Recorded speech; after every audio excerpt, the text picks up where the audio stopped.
everybody!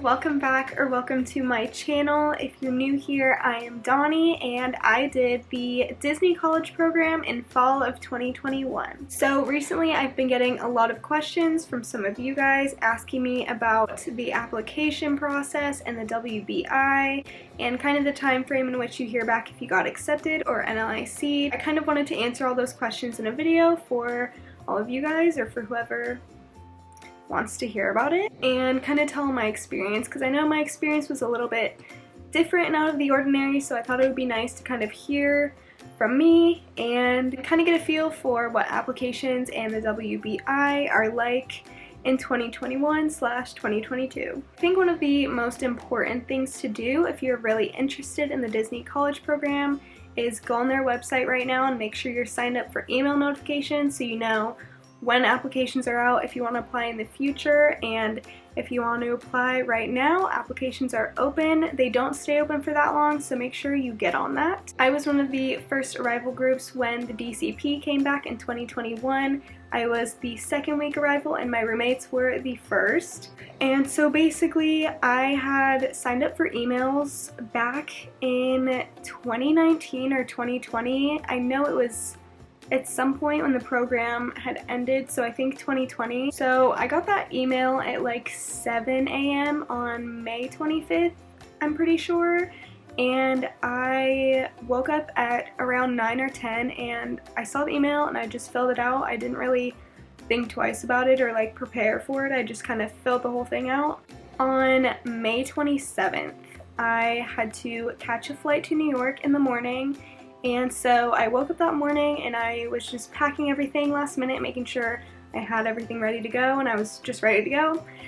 And I had like 30 minutes before I had to leave my house, and so I was like, I'll just check my email, because I always do that every morning when I kind of have like a free minute, and I checked my email and my acceptance was there. I'm pretty sure it was either 2 days later or 3 days later. It might have been 3 days later that I got accepted after I applied, which was kind of a really big shock to me. So that was the time frame for me, but that is not very typical. Applications just reopened last Monday, and I know the first wave of acceptances went out yesterday, so I think the time frame that you'll hear back in the quickest is about a week, but for my case, I think they just really needed us there, so they accepted us really fast. So yeah, that was my kind of little application experience and like sending it in and getting in and the time frame that I experienced.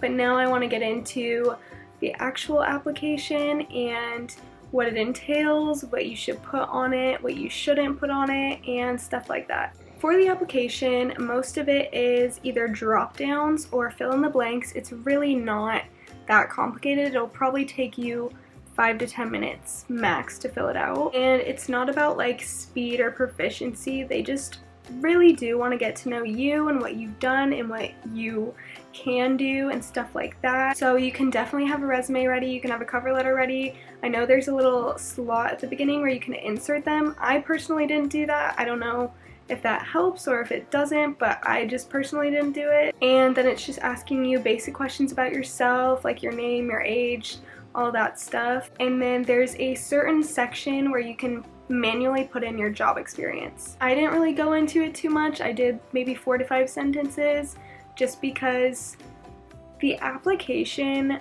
the initial application is scanned through by a computer. Like, not an actual human looks through them.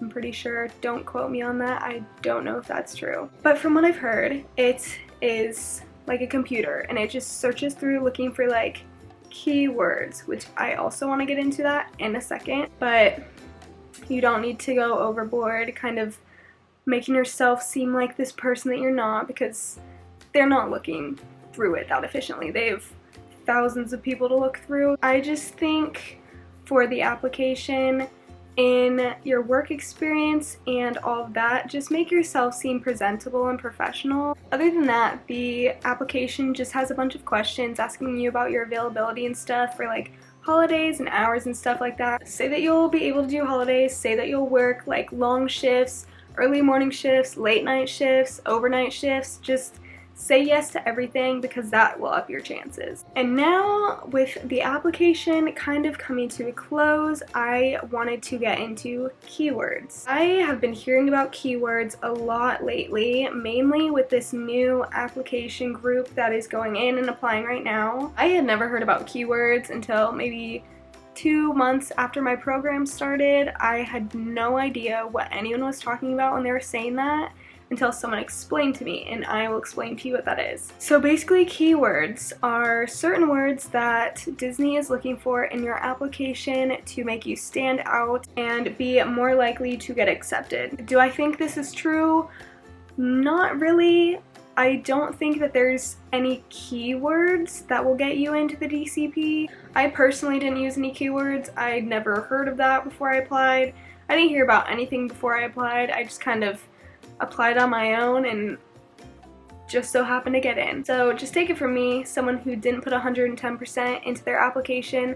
I didn't use any keywords. I just was myself and made my explanations sound professional, and I made it to the next step. If you want to, you can look up keywords. You can put keywords in your resume, but I don't personally think it matters, so I wouldn't stress about that too much. Another thing is, if you're going to upload a resume, I don't know if they see those, but if you upload a resume, make sure that also looks professional. Don't use like girly fonts and bright colors and pictures and all that stuff, because that's very distracting on a resume, and they just want to get like to the point and get to know you, what you've done, and your skills. A lot of you guys sent me your resumes to kind of look them through and give my advice, what I think would be good, what I think could use improvement, and it's just advice. I'm not a professional resume builder or anything. I'm just giving my input from my experience. And if any of you guys want to send me your resumes or ask me any questions about the application, please feel free. My Instagram's right here. Okay, so that's the application process. It's very simple. It literally takes 5 minutes, and you don't need to put like too much thought into it, you know? So the next step is the WBI. And for me, I got my WBI about 10 minutes after I submit the application. I've rarely heard of people not getting a WBI. I'm not sure the qualifications you need to not get a WBI. I think if you're just not eligible to work in the US or stuff like that, then you probably won't make it onto the WBI, but that is very rare, so don't worry about that at all. And if yours doesn't come within 10 minutes of you doing your application, don't worry about that either. I know some people that have gotten it right away, some people have gotten it an hour later. It really just depends, so don't worry about it if you haven't gotten it in the first 5 minutes after applying. So like I said, I got my WBI 10 minutes after I applied, and this was probably the most nerve-wracking part for me. I, again, did not do any research on this.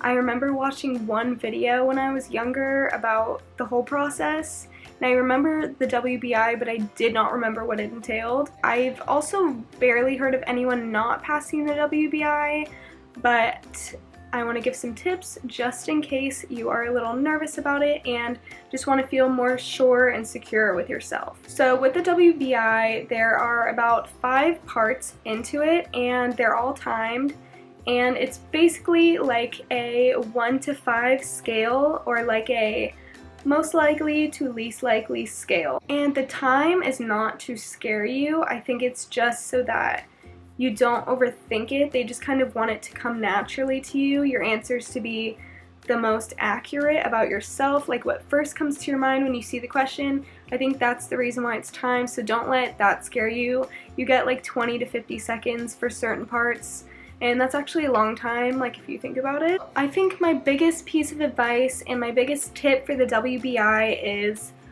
just make sure you're consistent and make sure you're staying true to yourself, because they're not trying to trick you at all. They just want to get to know you, get to know if you're a good fit for the company, and that's basically it. And what I say when I mean be consistent is they're going to phrase the same questions in different ways to see if you aren't being consistent. For example, one sentence could say, I am lazy, and if you aren't very lazy, you'd put strongly disagree. And then a little later on, there could be another question that's saying, I am a hard worker, and you would put strongly agree, or you could put disagree and agree. But if you say you're lazy and you say you're a hard worker, they're going to be a little confused on which is which, and nobody really wants a lazy person saying they're a hard worker because you don't really know which one's true. You very well could be lazy and a very hard worker. They could be two different times,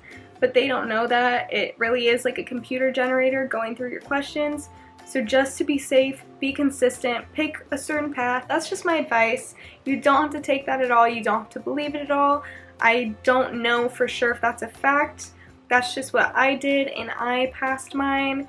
And I've given that advice to multiple people that have asked me about it, and they've also passed too, and they just got accepted. But just make sure for your WBI, you can take your time, just think through it if you really need to. But just be yourself, have fun with it. It's basically a questionnaire about yourself. The next step after the WBI would normally be a phone interview, and I think that is the most nerve-wracking part of the DCP application process. For this past year, that hasn't been the case. I'm not sure if they ever will open up phone interviews again, but I know that was the most stressful part of applying in the past, and that is where they really would either make or break people. But as far as after the WBI, it is going to tell you that you're a strong candidate if you passed. I'm not sure what it says if you didn't pass, but I don't think that is very typical. It is going to tell you if you pass that you're a strong candidate. There's no like levels of candidates that's gonna say. Everyone that passes it is told that they're a strong candidate. Now, as far as after that happens, you will either get into the DCP or you won't. The waiting period really depends. I only waited 2 or 3 days. I know a lot of people that waited a couple weeks, a couple people waited a couple months. It really just depends. I don't know if it goes on like a basis of who applied first to last, that's who gets in quicker or not. I'm not sure. I'd say if you're really set on going and you're really set on going really quick, then just make sure you have your email notifications on. Make sure you apply as soon as possible. You do your WBI as soon as you get it, and from there on it really is just a waiting game. And in the meantime, I wouldn't stress yourself out about it. It does make it way worse thinking about it. If other people are getting in and you don't get an offer that same day, don't worry about it. They really do it so randomly. Let's talk about after you get accepted and what happens after that. When you get accepted, you will get an email that says, congratulations, you've been accepted into the Disney College program. The most exciting email that you will ever get in your life. Yay! Very exciting. So at that point, you will log into your dashboard and you either accept or decline the offer, and that is when you put in the soonest that you can start and the time that you want to leave. For me, I put that I could start in June and that I wanted to end in September just because I thought I'd be coming back to school in September, so that's what I put. But they put my date from June to January, and so they really have their own control on your end date, but from the month that you pick, they will schedule you to start in that month. From there, that is when you can do your room assignments and do your top 3. So there's a 4x4, a 4x2, and a 2x2, and you can rank them from 1 to 3. It doesn't necessarily mean you're gonna get the one that you want, but at least you can put options. And then you can, if you find roommates, you can put your roommates in. I was able to put in 3 roommates. I don't know if that's still the case. I've heard that some people can only put 1, some people can put all 4, so it really depends now. I think it depends on the amount of space that they have at Flamingo. That is when you do roommate stuff and all of that. So if you do get in the future, or you just got in this past week, then I would say just start joining Facebook groups, start making friends, post your roommate surveys, find some roommates, get some new friends, and you should be all set from there. That is the whole application and acceptance process, and I just kind of wanted to give you my perspective on how it was for me and what I've noticed with other people too. If you did just get into the Disney College program, or you do get in the future, make sure you comment down below. That is so exciting. Congratulations. I hope you have the time of your life and you make the best memories. So I just want to say thank you guys so much for watching this video. If you liked it and it was helpful, make sure you like and subscribe down below if you haven't already. And I will see you guys very soon with another video. Bye!